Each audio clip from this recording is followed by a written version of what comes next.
먼저 생각을 쉬게 하라는 주제로 이야기를 시작해볼게요. 제인 맥고니걸은 세계적인 게임 디자이너이자 미래연구소의 연구원으로 그녀의 가장 큰 공헌 중 하나는 게임이 우리 정신 건강에 어떻게 긍정적인 영향을 미칠 수 있는지를 연구한 거예요. 여기서 그녀가 이야기하는 테트리스 예찬론은 굉장히 흥미로워요. 잠을 이루지 못하거나 마음이 복잡할 때 테트리스 같은 게임을 10분 정도 해보는 것이 부정적인 감정을 해소하는 데 효과적일 수 있다고 해요. 이러한 주장은 우리의 고정관념을 깨트리는 내용이죠.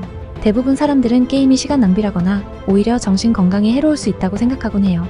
그러나 제인은 특정한 게임이 외상 후 스트레스 장애 PTSD를 완화하거나 불면증을 겪는 사람들에게 도움을 줄 수 있다고 말해요. 여기서 중요한 점은 게임이 단순히 오락의 도구가 아니라 정신적인 문제를 치료하는 데도 사용될 수 있다는 거예요. 그러나 이 부분을 깊이 들여다보면 우리는 또 다른 질문을 던질 수 있어요. 게임이 모든 사람에게 긍정적인 영향을 미칠 수 있을까요? 게임 중독이나 과도한 몰입이 오히려 해로울 수 있다는 점을 고려하면 제인의 주장이 모든 상황에 적용될 수는 없다는 것도 명확해져요. 이 부분에서 우리가 가져야 할 태도는 균형이에요. 게임이 도움을 줄 수 있는 경우와 그렇지 않은 경우를 잘 구분해야 해요.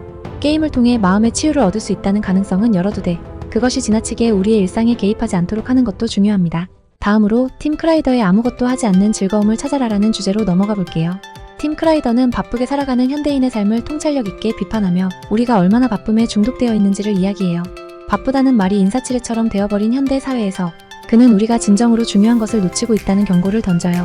여기서 중요한 질문은 우리는 왜 이렇게 바쁘게 살아가고 있는가예요. 팀은 바쁘다는 것이 단순히 많은 일을 하는 것 이상으로 자신이 중요하다는 느낌을 얻기 위해서일 수 있다고 말해요. 하지만 그로 인해 우리는 진정으로 중요한 것들, 예를 들어 가족, 친구, 그리고 나 자신과의 시간을 놓치고 있다는 거죠. 이 부분은 많은 사람들에게 공감이 될 거예요. 우리 모두가 바쁘게 살고 있지만 정작 중요한 순간들을 놓치고 있는 건 아닌지 스스로에게 물어볼 필요가 있어요. 팀의 이야기는 우리에게 쉬운 것을 권장하는 것이 아니에요. 현대사회에서 바쁘지 않게 사는 것은 정말 어려운 일이죠. 하지만 그의 주장은 우리가 바쁜 생활 속에서도 조금은 여유를 찾고 중요한 것에 집중하라는 거예요. 예를 들어 하루에 단 10분이라도 자신만의 시간을 갖고 그 시간 동안 아무것도 하지 않으면서 머리를 식히는 것도 방법일 수 있어요. 이런 작은 변화들이 결국 우리의 정신 건강을 지키고 삶을 더 풍요롭게 만들 수 있죠. 그렇다면 실제로 어떻게 이러한 조언을 삶에 적용할 수 있을까요? 중요한 것은 자기 자신을 이해하고 무엇이 진정으로 필요한지를 파악하는 것이에요.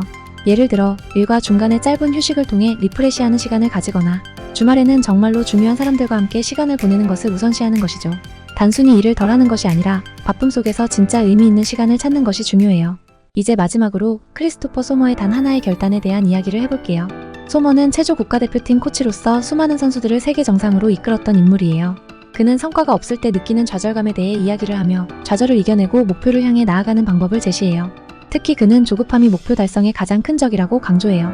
소머는 우리가 탁월함을 추구하는 과정에서 좌절감을 느끼는 것은 당연하지만 그 좌절감을 어떻게 다루느냐가 중요하다고 말해요. 그는 우리가 조급함을 버리고 꾸준히 나아가는 것이 목표 달성의 열쇠라고 조언하죠. 여기서 가장 중요한 것은 단순히 목표를 설정하는 것보다 그 목표를 이루기 위해 끈기 있게 노력하는 자세예요.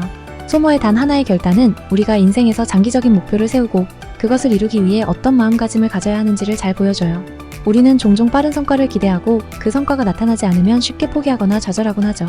하지만 소머는 진정한 성과는 시간이 걸리더라도 꾸준히 하나의 목표에 집중할 때 나온다고 이야기해요. 여기서 우리가 배울 수 있는 교훈은 인생에서 큰 결단을 내리고 그 결단을 꾸준히 지키는 것이 얼마나 중요한지에 대한 거예요. 그리고 그 과정에서 작은 실패나 좌절은 당연히 있을 수 있다는 사실을 받아들이는 것이죠. 중요한 것은 그 실패를 통해 배우고 다시 일어나서 목표를 향해 나아가는 힘을 기르는 것이에요.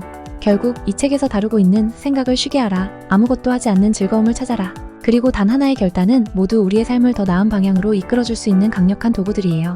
이 도구들을 단순히 책 속에서만 머무르게 하지 말고 실제로 우리의 삶에 적용하는 것이 중요합니다. 그래야만 이 책의 진정한 가치를 실감할 수 있을 거예요. 오늘의 이야기를 정리하면서 여러분이 이 영상에서 얻은 통찰들이 삶의 작은 변화라도 가져다 줄 수 있기를 바랍니다. 오늘 영상이 마음에 드셨다면 구독과 좋아요 부탁드리고 앞으로도 여러분의 삶에 도움이 될 수 있는 더 많은 이야기를 나눌 수 있기를 기대할게요. 감사합니다.